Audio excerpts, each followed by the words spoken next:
All right, folks. So you probably may not notice at all, but there is a slight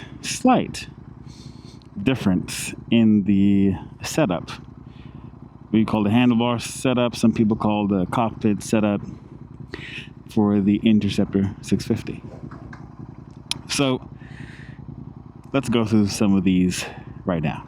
I'll start from the back and then go forward. Also, I noticed I have not done a vlog in some time. So what's special about this cockpit area is I finally got a chance to do a couple things, but one in particular. Things I wanted to do for some time. One of them being the front forks. YSS, they finally matched the back, and from everything I've heard, these shocks actually, you could feel the difference more in these, the front, more than the rear. And at first, I didn't understand how. I'm here thinking, behind is getting all the bumps, but really, you feel it towards the front. And it really handles it actually improves the handling a lot more than I thought it would for the rear. So, come on, folks. Why are you taking so long? So this was, I wouldn't necessarily say an easy process. I wouldn't call it easy, per se.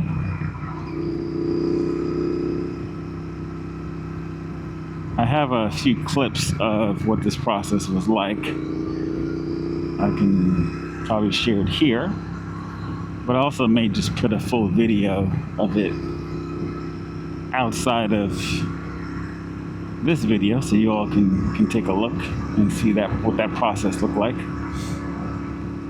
Get to take off the front wheel, the calipers, the front caliper, of course. Oh my goodness, we're really taking our time here.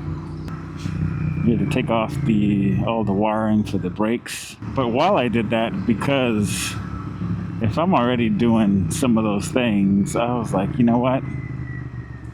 Let's also change out the headlight brackets as well, because that was something that's been bothering me for the longest time.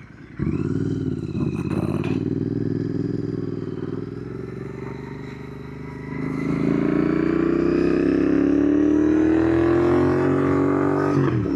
So the headlight brackets are now black. You probably cannot see from here at all.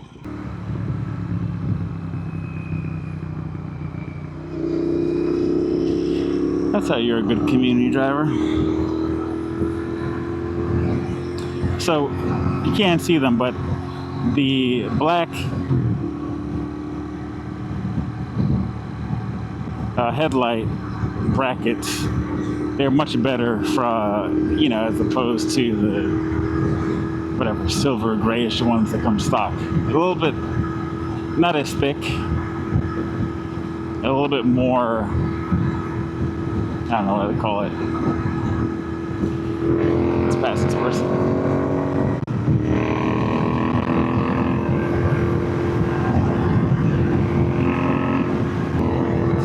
They're definitely not anywhere near as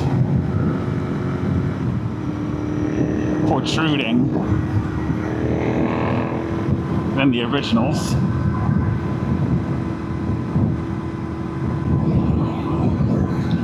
But more importantly, it fits the bike, since the bike is mainly black in the front and some aspects of red. It just felt like there is no need for there to be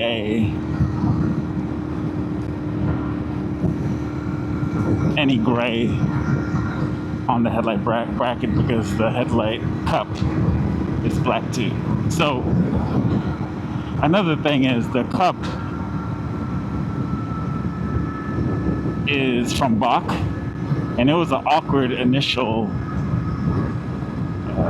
fitting with the original headlight bracket. So actually it was only a matter of time before I ended up changing it. So again, since I needed to take off, actually I needed to also loosen the forks, I was like, you know what? Not the forks, excuse me, the triple tree. I was, you know what? This is the time to do all these things. It makes sense. As opposed to trying to do it one by one and then you end up taking apart those pieces more than you would need to anyway. It just becomes a hassle.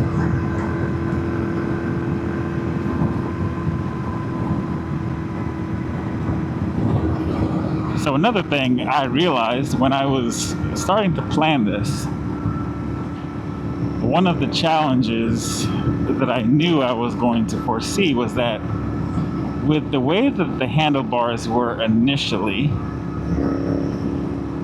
whether they're stock or not the handlebars, handlebars, but also the clamps, it was going to actually rub up against here, the adjuster, right? So what I decided to do is I needed to think about being somewhat creative with this, which was go away from the cafe bars, which I really don't ever want to ever do that because, like I said, I probably said this in another video where I talk about the mods done so far. This is so much better, in my opinion, than clip-ons because clip-ons, it's a little bit too aggressive. You're probably down here. Your back and your wrists are going to be streaming at you. With these bars, it has a slight aggressive retro feel, but it also at the same time, it's a little bit easier on the back, in my opinion. And then I started doing some research on what was actually going to help me solve this issue. Because I didn't want to go away from the handlebars. And as you can see, I've invested a whole lot of time and energy into this, between the switches to the grips to the lighting, which was absolutely hell to put in. But what was going to help me with this scenario? So, first I thought A&J Cycles, I think they're right out of New Jersey, close to New York. They were doing a garage sale of clamps, but the clamps that I used to use with British Customs clamps that I used for the Triumph Street Twin, and they came with spacers, and I was like, okay, maybe that's good enough. But that also might have been a little bit awkward because it's higher and it's still in that same position. And I was here thinking if there was something that kept more or less the same position, but pushed me forward, because I already have the cafe bars, that would make the most sense. This, pushing it backward, wouldn't make the most sense.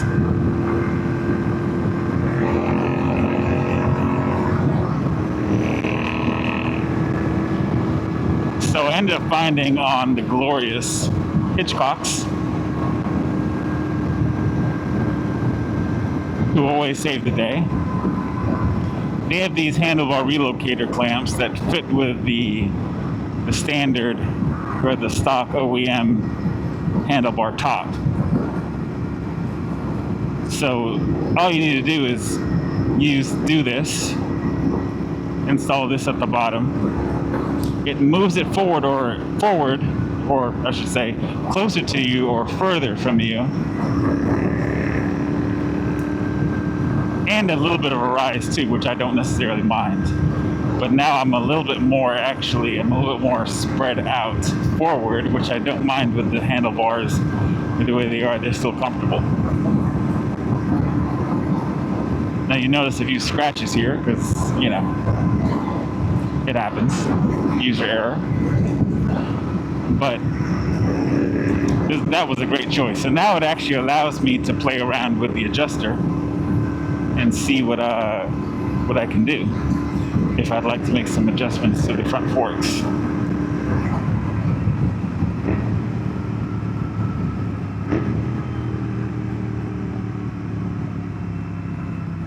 Okay, not sure what's going on there.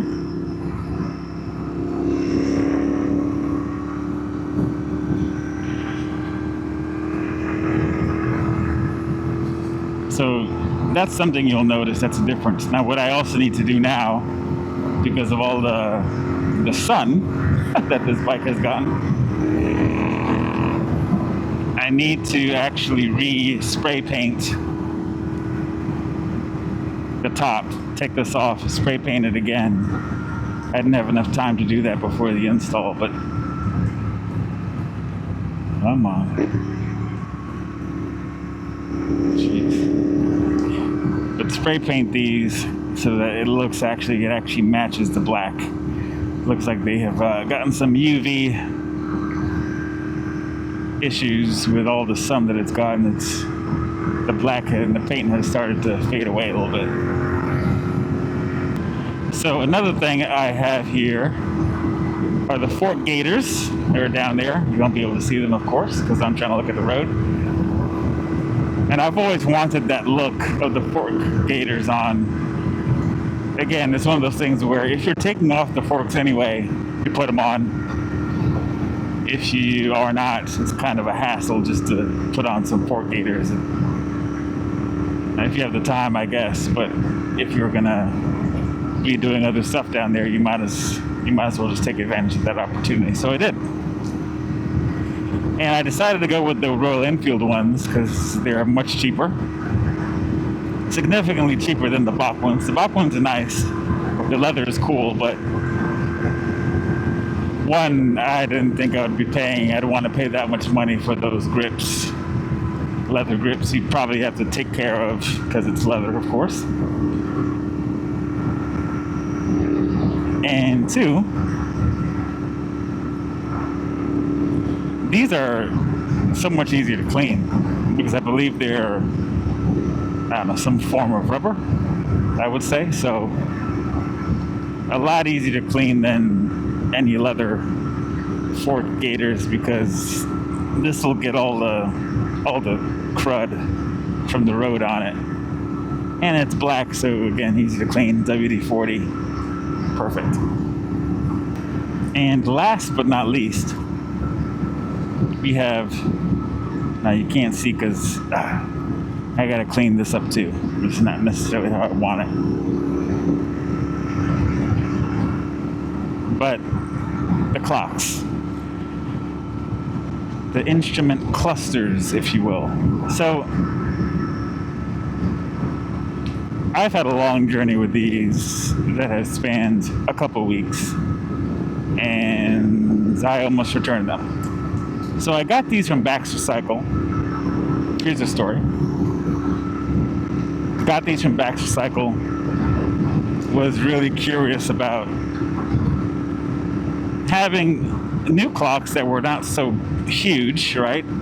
It allows, actually, I like the way this looks because, I'm not gonna lie, definitely thought these were gonna be bigger. I was almost a little disappointed when I first saw them. But then I realized I really like the look of one.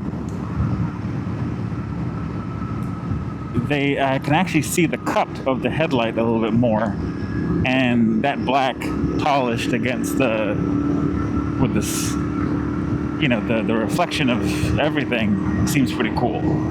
Two, these gauges have some interesting components and features to it.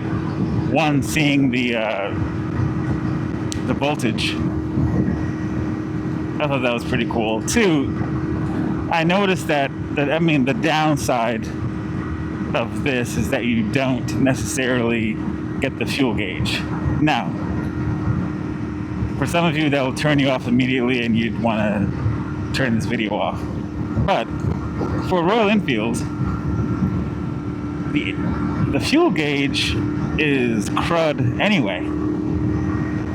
So, you know, whether it's because of the way that it actually tells fuel, right, from the leveler inside the gas tank to the instrument cluster, it's not reliable anyway.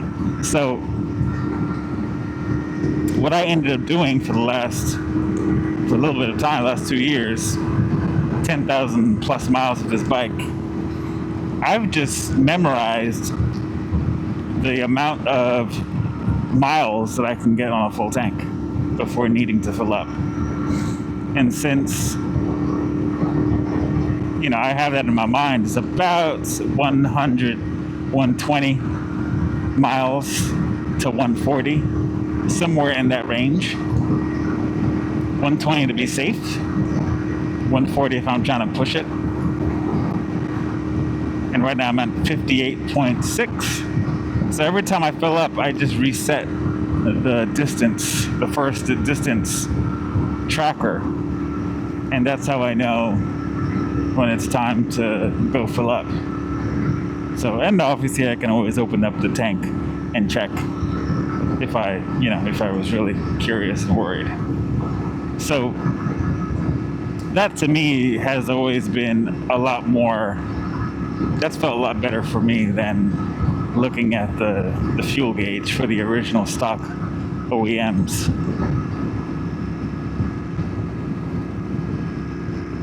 So that it perturbed me a little bit at first, but knowing that I was using this solution anyway, it was just a visual cue,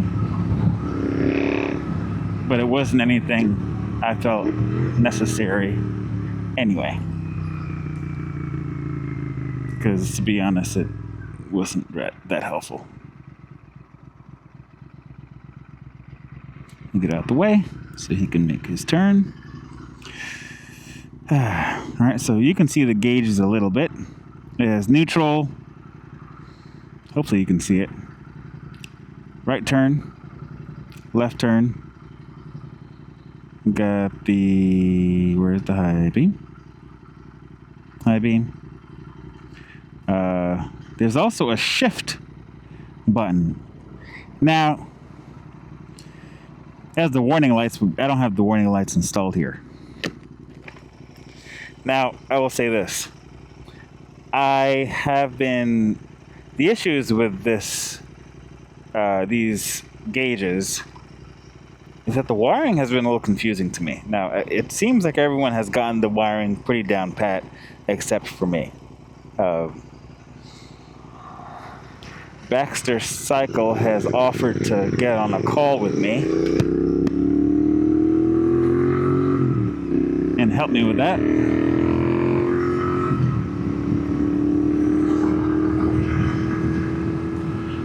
But I have not heard from them back yet. I'm sure they're very busy. They're not necessarily just waiting for Merck's Moto to call them or for them to call me and set this up. I'm sure they're trying to run a business. But, so I'm going to take them up on that offer. I've been talking with them on Instagram. And to be honest, the plug and play, I don't know if it originates from Hedgehog motorcycles in France. I believe that's where this originates from. Now, granted, this is Daytona. These gauges are Daytona gauges, but come on. The plug and play adapters along with these come from Hedgehogs, I believe.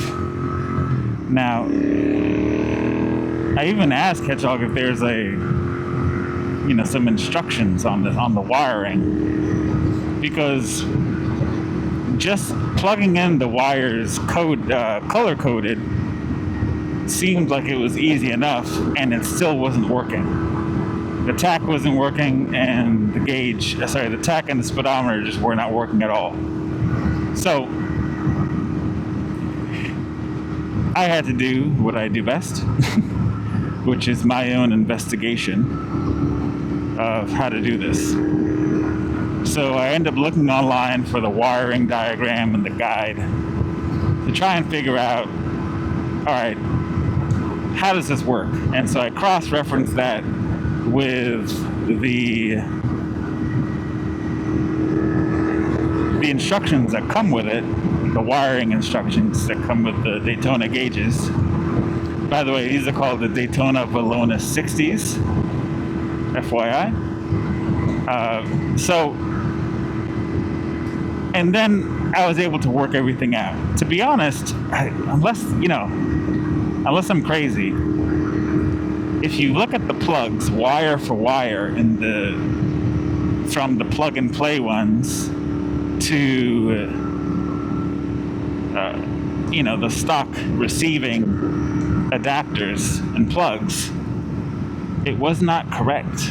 So I don't know if that was a user error, but the wires were not in the right place in order to make the connections. I had to move the connections around in order to get this even to power up, let alone work, some semblance of working. So I ended up fixing that. The directional buttons were out of whack, and I fixed those.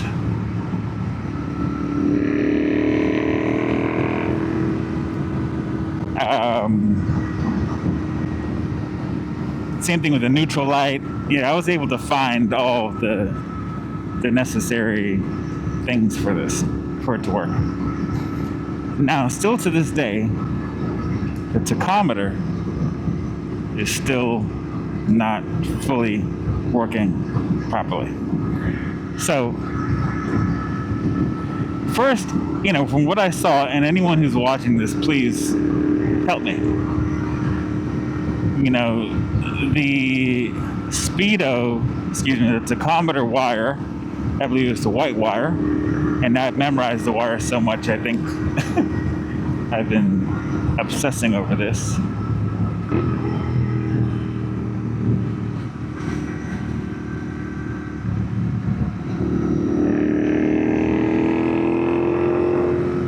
The white wire from the tachometer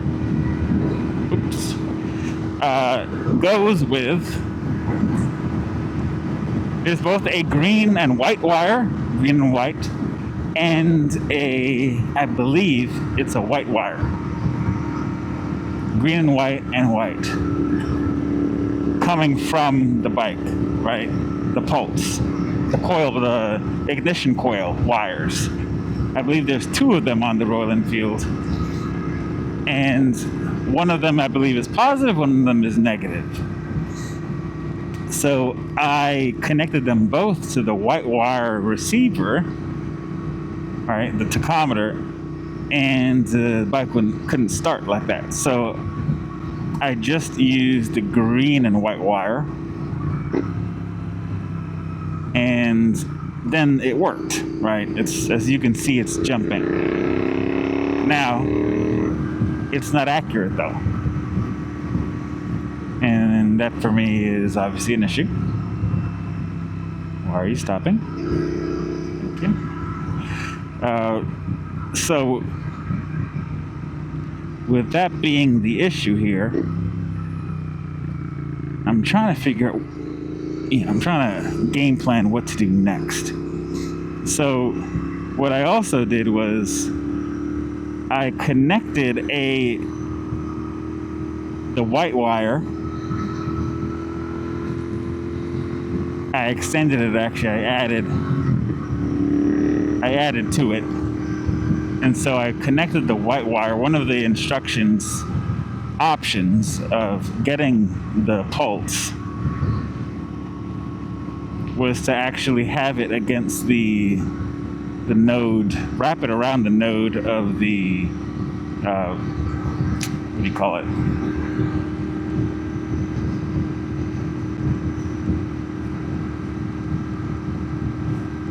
Spark plug, the spark plug node. So I did that,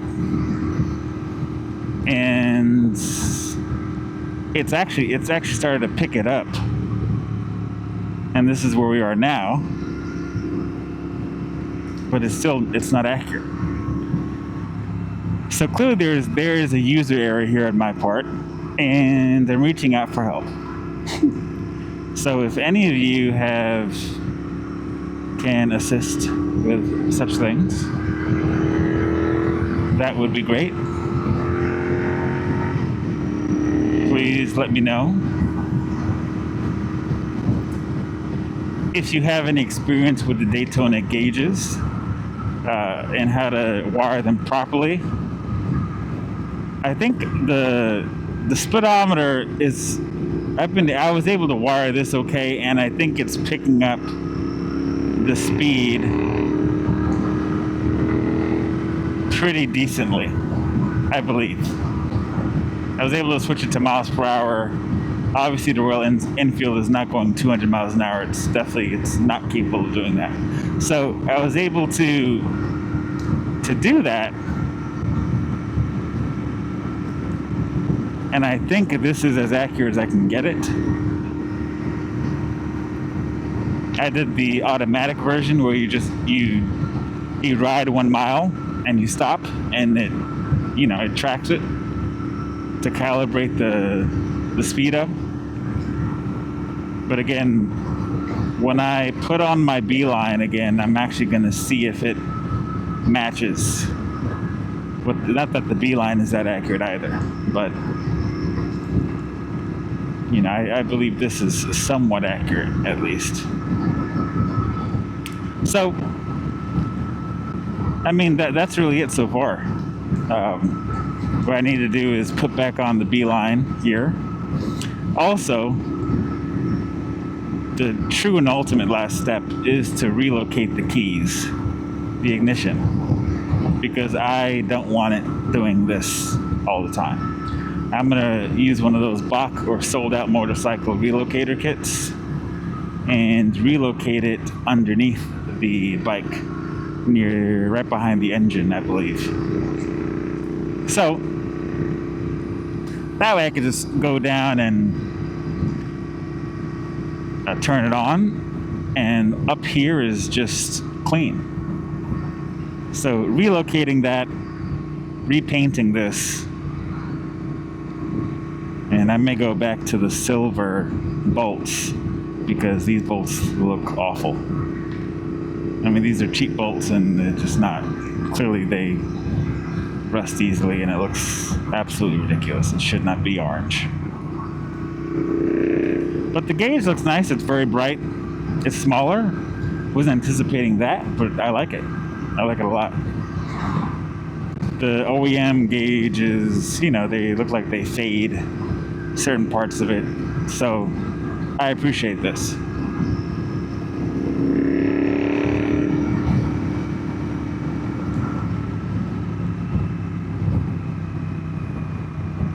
Anywho, that's all for now.